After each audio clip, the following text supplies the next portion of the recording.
الحمد لله رب العالمين حمد الناعمين حمد الشاكرين حمدا يوافي نعمه ويكافئ مزيده يا ربنا ولك الحمد ولك الشكر كما ينبغي لجلالك الكريم وجهك العظيم وعظيم سلطانك اللهم صل وسلم على سيدنا محمد وعلى آل سيدنا محمد والحمد لله رب العالمين. Sadatina al-kurama, Pak Amir Masjid Al-Barakah, akhina Al-Fadil Adai ilallah, Kang Suripto, kemudian para pengurus, para anak-anak muda, para dai-dai Allah, pejuang-pejuang Allah semuanya. Mudah-mudahan kalian semua betul-betul dikategorikan sebagai orang-orang yang menegakkan kalimat Allah. Karena suatu ketika baginda Rasulullah pernah memanggil Sayyidina Ali, ya Ali, la ahdiyannakum rajulan minkum illa khairum min khumrin ni'am.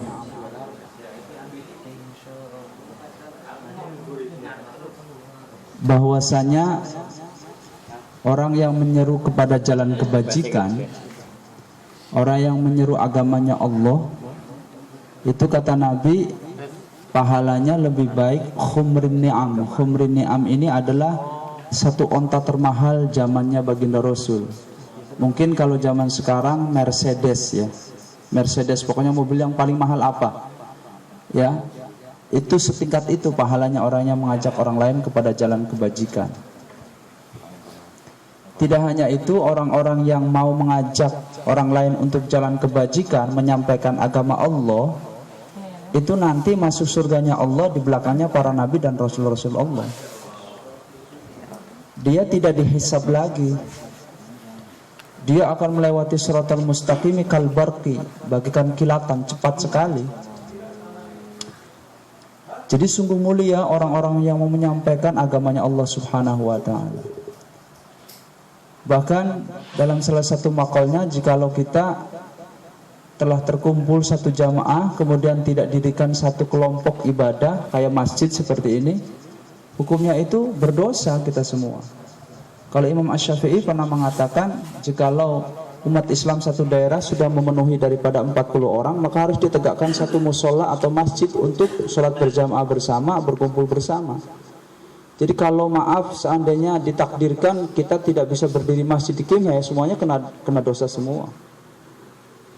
Ya, semuanya kena dosa semua. Kalau sudah terkena dosa, tidak peduli dengan agama Allah, efeknya, imbasnya juga akan tidak baik pada harta yang kita peroleh.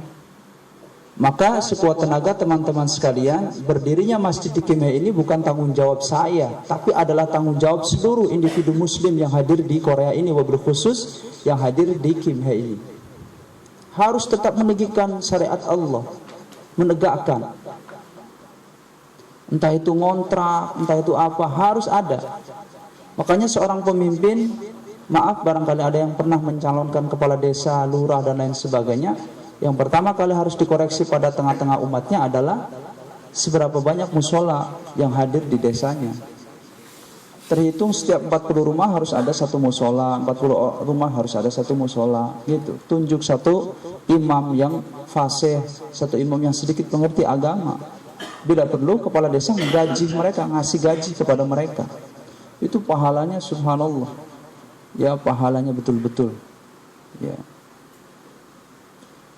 Bahkan orang-orang yang bisa memuliakan keluarganya Allah, orang-orang para imam musola yang ngerti ilmu agamanya Allah, yang ngerti Al-Quran itu, ya kelak akan Allah muliakan di tengah-tengah seluruh umat manusia ketika dikumpulkan di hadapan Allah di padang mahsyarnya Allah Subhanahu wa ta'ala. Jadi sekali lagi, sesungguhnya keberadaan masjid ini, keberadaan jamaah Islam ini harus betul-betul ditegakkan sampai titik darah penghabisan terakhir kita di sini.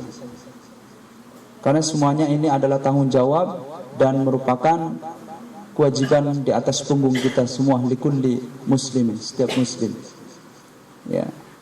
Maka orang yang tak acuh, orang acuh yang tak acuh, betul-betul acuh dengan dunia dakwah, semestinya mereka kasih tahu, ya, sebelum azabnya Allah ditimpakan kepada mereka semua.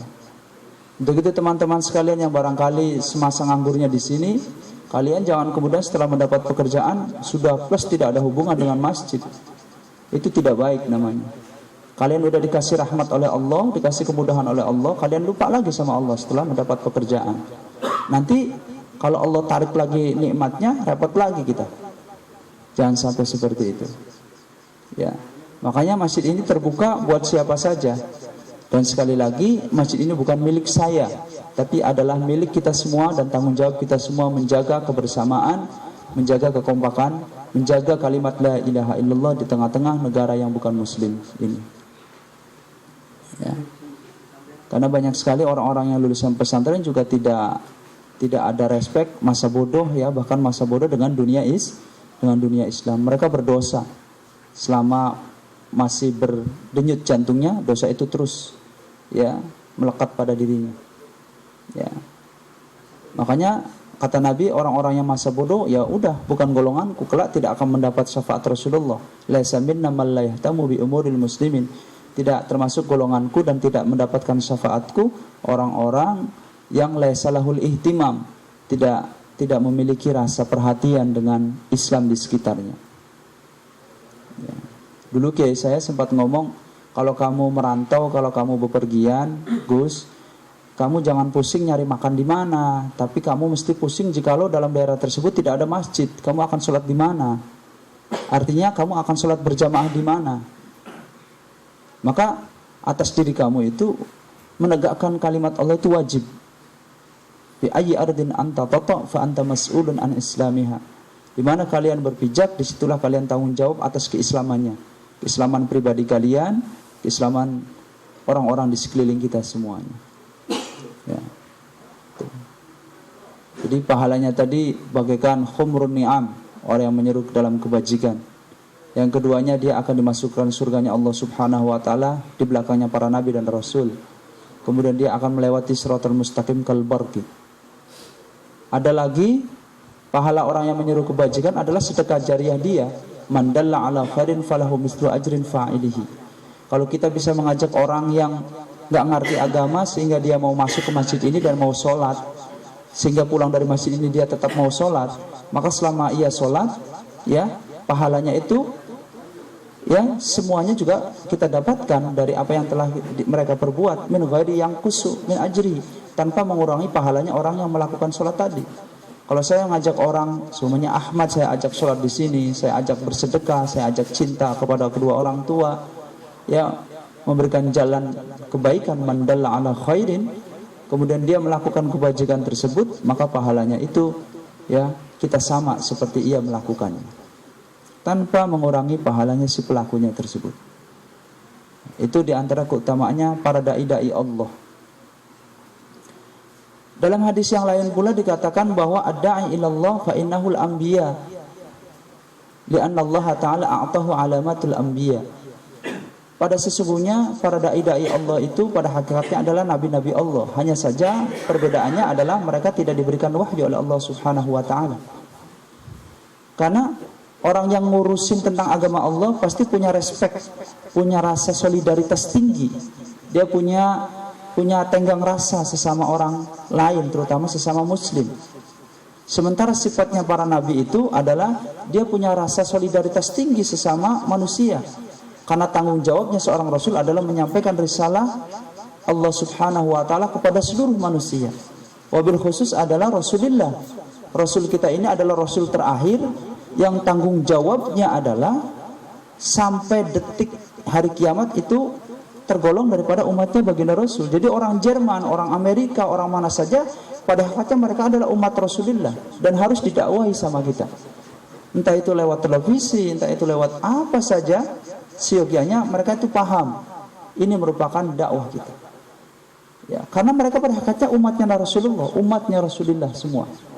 Makanya ketika Rasulullah memimpin kota Madinah, beliau selalu mengutus para sahabat-sahabat intinya ke berbagai negara dengan membawa surat beliau.